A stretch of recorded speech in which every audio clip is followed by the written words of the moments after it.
थाना पजरिया पुलिस को आज एक सूचना मिली थी कि पी रोड स्थित क्रियाकर्म घर में एक व्यक्ति का शव पड़ा है। इस सूचना पे पुलिस मौके पर पहुंची और जानकारी की गई तो पाया कि वो शव कैलाश गौतम नाम के व्यक्ति का है, जिनकी उम्र लगभग 58 वर्ष थी और जो वहीं क्रियाकर्म घर में ही साफ सफाई का काम करते थे और वहीं पर रहते भी थे।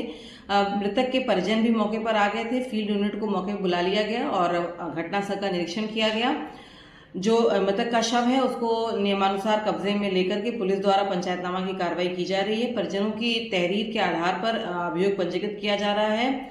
जो आसपास के सीसीटीवी कैमरे हैं उनको भी खंगाला जा रहा है। विधिक कार्रवाई अमल में लाई जा रही है।